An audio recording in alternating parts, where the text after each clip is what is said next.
একটু আমার মুখের মিতাকে আপনি 3টা মাস সময় দেন। কোনো একটা কিছুর বিনিময়ে যদি আপনি চিন্তা ভাবনা করেন, আমি না হয় 3 মাসের জায়গা 6 মাসের সময় দিলাম।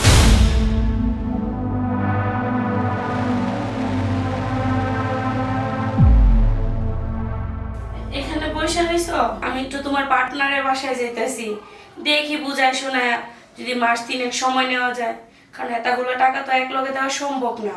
তুমি গেলে কি হইব? হ্যাঁ আমারই সময় দিছে না, আর হ্যাঁ যে পাশান কি বলবো, খুব খারাপ লোক। তুমি গেলে কোনো লাভ হইতো না, তোমার সময় দিত না।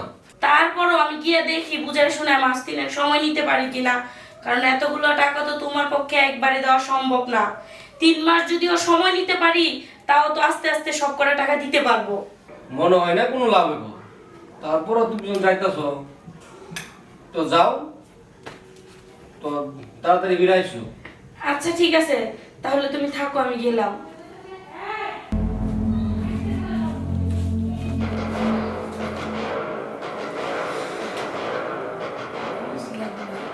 এখন পর্যন্ত আসতেছে নাকি? আসসালামু আলাইকুম।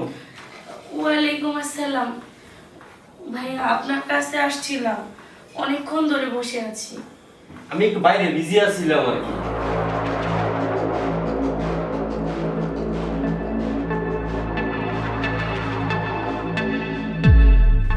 হয়েছে কি ভাইয়া, আমি ওই যে আপনার পার্টনারের বিষয়ে কথা বলতে আসছিলাম। আপনি কি টাকা আনছেন? না ভাইয়া, মানে হয়েছে কি, এখন তো ওর পক্ষে এতগুলা টাকা পয়সা দেওয়া সম্ভব না। আপনি যদি 3টা মাস সময় দিতেন, আমাদের এই 3 মাসের মধ্যে 3 বারে দিয়ে দিতাম। টাকার এত প্রেসার 3 মাসের সময় দেওয়ার কোনো সুযোগ নাই। একটু আমার মুখের মিতাকে আপনি 3টা মাস সময় দেন, আমি আপনার কথা দিতেছি সব টাকা পয়সা আমি ফেরত দিয়ে দিব, কারণ ওর পক্ষে এখন এতগুলা টাকা দেওয়া সম্ভব না। দয়া করেন একটু। বলছেন খুব সুন্দরভাবে, আপনার মুখের দিকে তাকাইলে আমার পেট ভরবো না। তাও যখন বলছেন কোনো একটা কিছুর বিনিময়ে যদি আপনি চিন্তা ভাবনা করেন, আমি না হয় 3 মাসের জায়গা 6 মাসের সময় দিলাম। মানে ভাইয়া বুঝলাম না। ভাবি দেখেন, আপনার হাজবেন্ডের বাড়িটাও কিন্তু অলরেডি বন্ধুকে আছে, হ্যাঁ, আর আমার কাছে যে টাকা আছে সে চেক দিছিল অলরেডি ডিজুনাল হয়ে আছে। যে কোনো টাইমে পুলিশে আপনার জামাইরে অ্যারেস্ট করতে পারে। আর আপনি যদি আসলে আপনার ভাবে আমার কাছে ভালো লাগছে, আপনি যদি আমার প্রস্তাবে রাজি থাকেন, তাহলে চিন্তা ভাবনা করেন, নতুন করে আমার জীবন শুরু করেন।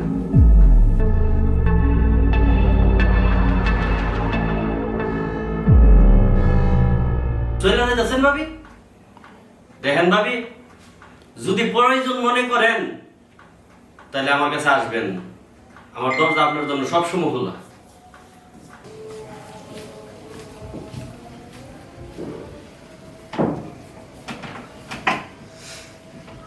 আইসো?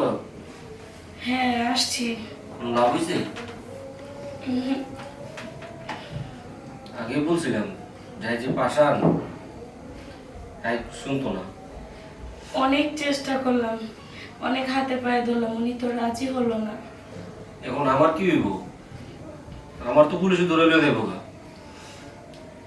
আমার মান সম্মান আর থাকলো না। তোমারে আমি আগেই বলছিলাম যে দেখো, পার্টনারে ব্যবসা করো না, তুমি তো আমার কথা শুনলা না। এখন আমার আত্মহত্যা ছাড়া আর কোনো পথ নাই। দেখো, এই সমস্ত কথা বললো না, কোনো না কোনো একটা ব্যবস্থা আমরা করে ঠিক দিয়ে দিব না টাকা। তুমি ওই সমস্ত কথা আর বললো না। পুলিশে ধরে লিয়ে গেলে পরে বুঝবা। না না, এটা কি করে সম্ভব? আমার স্বামীরে পুলিশে ধরে নিয়ে যাইব? পুলিশে ধরে নিয়ে গেলে তো আমাদের মান সম্মান থাকবে না।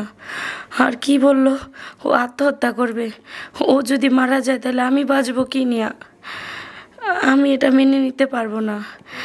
আর এতগুলা টাকা তো আমাদের পক্ষে দেওয়া সম্ভব না। আমার তো কোনো পথও খোলা নাই। এক কাজ করি, ওনার কথাই আমি রাজি হয়ে যাই, তাহলে তো আমার স্বামীর জীবনটা বাঁচবে। আমি জানতাম আপনি আইবেন, কারণ না আমার মতন আপনার কাছে কোনো উপায় নাই। আসছেন, সিদ্ধান্তটা সঠিক নিছেন। এখন আপনার হাজবেন্ড একটা নিঃশ্বাস নিতে পারবো। ভাইয়া আপনি আর ওরে টাকা পয়সার জন্য চাপ দিবেন না তো। দেখেন ভাইয়া, কোনো মেয়েই চায় না তার সংসারটা নষ্ট হয়ে যাক বা তার স্বামী জেলে থাকুক।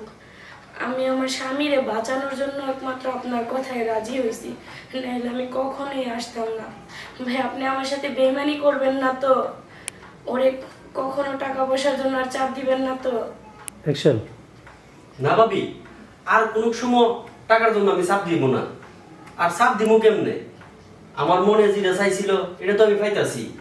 আর আপনি যদি চান, আপনি মাঝে মধ্যে আমার সময় দিবেন, তাইলে মনে করেন আপনার ফুল সংসারের দায়িত্ব আমি নিব। ভাইয়া এর বেশি আমি আর পারবো না। শুধু একমাত্র এই ঋণটার জন্য আমি আপনার কথায় রাজি হয়েছি।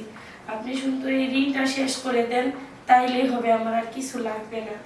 ঠিক আছে, সমস্যা নেই। তুমি যতটুকু রাজি আছো আমি অতটুকুই রাজি। চলো।